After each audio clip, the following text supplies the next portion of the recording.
আসসালামু আলাইকুম। সংবাদে আপনাদের সবাইকে স্বাগত। সংবাদ শিরোনাম। ডায়রিয়া প্রকোপের কারণ জানতে নাটোরে আইইডিসিআর এর প্রতিনিধি দল। সুনামগঞ্জ সদর হাসপাতালে প্রায় 2.5 কোটি টাকার ওষুধ মেয়াদ উত্তীর্ণ। বছরে 3 ফসল আর স্বাভাবিক যোগানেও ঊর্ধ্বমুখী চালের বাজার। লাগাতার লোকসানে চাষিরা, ফায়দা লুটছে মধ্যস্বত্বভোগীরা। ধানের দাম নাই হিসাবে এবার পুষাচ্ছে না। 20, 30, 40 এলা ধান বেচে পুষাবে কৃষকে। বাস্তুচ্যুত মানুষের দুশ্চিন্তা দূর করেছে জলবায়ু সহনশীল খুদি বাড়ি। 50,000 টাকাতেই তৈরি করা যায় বহনযোগ্য টিনের এই আবাস। থাকা যায় বাস কাটা নাগে আনা নাগে কিন্তু আইনা হেরে সেটমেট করলে হেরে বেশি সময় লাগে। নাটোরে হঠাৎই ডায়রিয়ার প্রকোপের কারণ খতিয়ে দেখছে আইইডিসিআর এর প্রতিনিধি দল। দুপুরে সদর হাসপাতালে পৌঁছায় 4 সদস্যের প্রতিনিধি দলটি। এরপর ডায়রিয়ায় আক্রান্তদের নমুনা সংগ্রহ করেন। এরপর রোগী ও চিকিৎসকদের সাথে কথা বলে দলটি। এর আগে গত মঙ্গলবার থেকে পৌরসভার 2 নম্বর ওয়ার্ডের কয়েকটি এলাকার বাসিন্দারা ডায়রিয়ায় আক্রান্ত হয়ে পড়েন। বর্তমানে সদর হাসপাতালে চিকিৎসাধীন রয়েছেন 40 জন শিশু, 97 জন নারী ও 100 জন পুরুষ। এর মধ্যে হাসপাতাল থেকে সুস্থ হয়ে বাড়ি ফিরেছেন শতাধিক। গত 2-3 দিন যেমন আমার বড় বাবুটা অসুস্থ, আজকে একটু ভালো সে, আর ছোট বাবুটা গতকাল রাত থেকে অসুস্থ। চিকিৎসা করার পরে রোগী বাড়িতে ফিরে যাচ্ছে, কিন্তু শারীরিকভাবে খুব অসুস্থ, খুব দুর্বল, সে একা চলতে পারছে না। সব ধরনের রোগীরই আমরা এখানে চিকিৎসা দিচ্ছি। যারা মৃদু বা মাঝারি তারা এখান থেকে চিকিৎসা নিয়ে বাড়ি চলে যাচ্ছেন, যারা তীব্র তারা এখানে চিকিৎসা নিয়ে সুস্থ হয়ে বাড়ি যাচ্ছেন এবং সুস্থতার হার আগের চেয়ে ভালো। পৌরসভার 2 নং ওয়ার্ডের বাসিন্দারা কিন্তু নাটোর সদর হাসপাতালে ডায়রিয়া আক্রান্ত হয়ে ভর্তি হতে থাকে এবং তখন থেকে আজকে পর্যন্ত অন্তত 400 রোগী এই হাসপাতাল থেকে চিকিৎসা নিয়েছেন। আজ পর্যন্ত কিছুক্ষণ আগে আমি সিভিল সার্জন ডক্টর মুক্তাদির আরিফিনের সাথে কথা বলেছি। তিনি বলেছেন যে এখন পর্যন্ত 104 জন রোগী সদর হাসপাতালে ভর্তি রয়েছেন। আর আইডিসির সদস্যগণ দুপুরে কিন্তু এই হাসপাতালটিতে এসে রোগীদের নমুনা সংগ্রহ করে এবং যেই আক্রান্ত এলাকা কাঁঠালবাড়িয়া থেকে শুরু করে 2 নং ওয়ার্ডের যে এলাকাগুলো রয়েছে সেই এলাকায় পানির নমুনা সংগ্রহ করে। আইএডিসির সদস্যরা কিন্তু এখনো এই রিপোর্ট দেননি। এর আগে যে পৌরসভা থেকে পানির নমুনা বগুড়া জনস্বাস্থ্য প্রকৌশল অধিদপ্তরে পাঠানো হয়েছিল, সেখানে পৌরসভা কর্তৃপক্ষ বলেছেন যে সেই পানিতে কিন্তু কোনো ধরনের জীবাণু পাওয়া যায়নি। তবে পৌর বাসিন্দারা বলছেন যে আসলে পানির জীবাণু থেকে এই সংক্রমণ ছড়িয়েছে। আইএডিসিআর যদি পরীক্ষা নিরীক্ষা করে যে ফলাফল দেয় যে কি থেকে আসলে এতগুলো মানুষ ডায়রিয়ায় আক্রান্ত হলো, তখন কিন্তু সঠিক কারণটা জানা যাবে। আমরা সিভিল সার্জনের সাথে কথা বলেছি, তিনিও বলেছেন যে আইডিসিআর যেই রোগীদের শরীর থেকে নমুনা সংগ্রহ করেছেন এবং এলাকায় যে গিয়ে যে তথ্য উপাত্ত সংগ্রহ করেছেন সেই তথ্য উপাত্তর ভিত্তিতেই যে রিপোর্ট দিবেন, সেই রিপোর্ট আসার পরেই আসলে জানা যাবে যে কি থেকে আসলে এই ডায়রিয়ায় আক্রান্ত হলো এতজন মানুষ। প্রায় 2.5 কোটি টাকার সরকারি ওষুধ নষ্ট হয়েছে সুনামগঞ্জ সদর হাসপাতালের স্টোরে, অথচ দরিদ্র রোগীরা ঠিকমতো পায় না ওষুধ। কোনোটি আগস্টে, কোনোটি মেয়াদ উত্তীর্ণ হয়েছে এপ্রিল মে মাসে। 2-1 বছর আগে মেয়াদ শেষ হয়েছে এমন ওষুধও রয়েছে স্টোরটিতে। তবে এ বিষয়ে কিছুই জানে না কর্তৃপক্ষ। অনুসন্ধান করতে গঠন করা হয়েছে তদন্ত কমিটি। হাওড়াঞ্চলের মানুষের ভরসার কেন্দ্র 250 শয্যা বিশিষ্ট সুনামগঞ্জ সদর হাসপাতাল।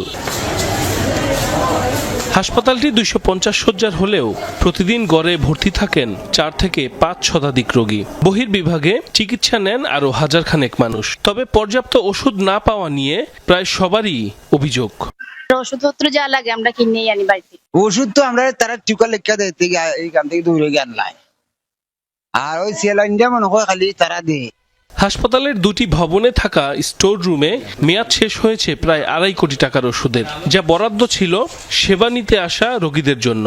কোনোটির 6 মাস, আবার কোনোটি মেয়াদ উত্তীর্ণ হয়েছে বছর 2 আগেই। এদিকে 5 মাস আগে হাসপাতালে যোগদান করলেও দায়িত্ব বুঝে পাননি স্টোর কিপার রূপম কুমার।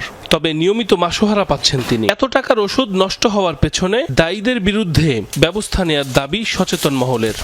কিভাবে যে কেন 2.5 কোটি টাকার ঔষধ নষ্ট হয়েছে আসলে এটা জানার বিষয় এবং তদন্ত করা দরকার। যে ঔষধ এক্সপায়ার হয়েছে সেখানে হাসপাতাল কর্তৃপক্ষ সুনামগঞ্জবাসীর অসহায় রোগীদের সাথে এখানে ডাকাতি করেছেন।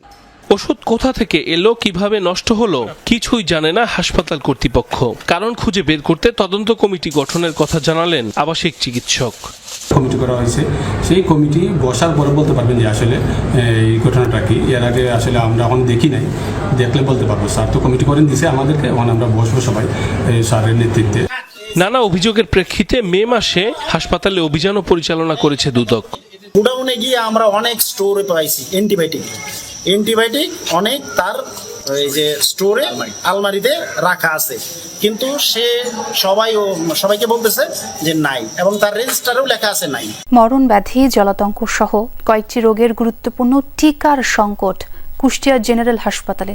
এতে চরম দুর্ভোগে পড়েছেন ভুক্তভোগীরা। বিনামূল্যের এই টিকার সেবা এখন ক্রয় করতে হচ্ছে রোগীদের। এভাবেই ছোট বড়দের দেয়া হচ্ছে জলাতঙ্কের টিকা। এদের বেশিরভাগই কুকুর বেড়ালের আঁচড় বা কামড়ে আক্রান্ত। গেল 2 সপ্তাহের বেশি সময় ধরে জলাতঙ্কের টিকা সরবরাহ নেই কুষ্টিয়া জেনারেল হাসপাতালে। বাধ্য হয়ে নিজেদের টাকায় কিনতে হচ্ছে টিকা। ডাক্তার দেখালাম, এখানে বলে ভ্যাকসিন নেই, তাই যে 4 জনা মিলিয়ে হইলে কিনলাম। এখানে সরকারি ওষুধ তো ভ্যাকসিন সরবরাহ নাই, আমরা নিজেরাই কিনে নিলাম আর কি। এই জন্য আমরা 4 জন করে গ্রুপ করে বাইরে থেকে কিনে নিয়ে এসে ভ্যাকসিনটা নিলাম। ক্ষুব্ধ ভুক্তভোগী সহ সাধারণ মানুষ। তাদের অভিযোগ, টিকা অথবা ওষুধ কোনোটাই মেলে না সহজে। কুকুরে কামড়ায়, বিড়ালে কামড়ায়, বিভিন্ন আছে যে আপনার সাপে কামড়াচ্ছে, এইসব ভ্যাকসিন সব বাইরের থেকেই কিনা হতো। এখান থেকে টিকিট কাটার পরে এখানে আসলে এরা এখান থেকে দেখা যায় দোকানের থেকে ভ্যাকসিন কিনে নিয়ে আসার পরে এখানে সিরিয়াল দিয়ে তারপরে ভ্যাকসিন নিতে হয়। কোন হসপিটালে ফ্রি ওষুধ দেয় আপনি দেখেন, ওই 2-3টে অ্যান্টাসিড দেয়, ও খেয়ে কি হয়। জলাতঙ্ক বিভাগের দায়িত্বপ্রাপ্ত চিকিৎসক বলছেন, এই সংকট গেল মাসের 17 তারিখ থেকে। তবে স্টোর কিপার বললেন ভিন্ন কথা। আগস্টের 17 তারিখে শেষ হয়েছে। 17 তারিখ শেষ হওয়ার পরে আমরা রুগীদের বাড়ি থেকে কিনাই। একটা র্যাবিক্স আইজি আর একটা র্যাবিক্স ভিসি, দুইটাই সংকট। 500 ভ্যাকসিন ওদের হিসাব নেন, ওদের কাছে ওরা নিছে, আমি দিয়েছি এটা। আর হলো অ্যান্টি স্নেক ভেনাম আমরা সংগ্রহ করেছি, অ্যান্টি স্নেক ভেনাম আমাদের আছে, ওটা পরিস্থিতি সামাল দেওয়া যাবে। অ্যান্টিভেনম সহ গুরুত্বপূর্ণ টিকা হাসপাতালে আছে কিনা তার সঠিক তথ্য জানেন না এই 2 কর্মকর্তা। এই মুহূর্তে আমাদের যে অ্যান্টিভেনম, সেটা কয়েকদিন আগে আমাদের কাছে কিছু দিয়েছে, তো আমরা সেটা রোগীদের দিচ্ছিও, কিন্তু রোগীর চাহিদা যদি বেশি হয়ে যায় এটা আবার সংকটে পড়বো। আর র্যাবিসটা মাঝখানে আসছিল, আবার শেষ হয়ে গেছে। ইনশাল্লাহ আমরা চাহিদা দিয়েছি, আমরা আবার পেয়ে যাবো। রেবিস ভ্যাকসিনটা রবিবার আনতে যাবে, আমরা তো ঢাকার সাথে যোগাযোগ করে দেয়, আমরা রবিবারের টাইম বেছে আনার জন্য রবিবারে যাবো। আর হচ্ছে যে বললাম অ্যান্টিভেনম যে সাপেরটা, সেটা আমরা যেভাবে ম্যানেজ করে নিচ্ছি। নানা সংকটে জর্জরিত 250 শয্যা বিশিষ্ট জেনারেল হাসপাতাল। কবে ঘুচবে স্বাস্থ্যসেবার নামে এই দুর্ভোগ? কুষ্টিয়া জেনারেল হাসপাতালে ভ্যাকসিন সংকট নিয়ে যেসব দায়িত্বপ্রাপ্ত কর্মকর্তারা রয়েছেন, তাদের কারোর কথার সঙ্গেই কারোর কথার কোনো মিল খুঁজে পাওয়া যাচ্ছে না। অথচ ভোগান্তিতে সাধারণ মানুষ। কবে ঘুচবে এই ভোগান্তি, কোথায় যায় এই ভ্যাকসিনগুলো, তারাও কিন্তু নির্দিষ্ট করে বলতে পারছেন না আসলে সাধারণ মানুষ এই ভ্যাকসিন সেবা পাচ্ছেন কিনা।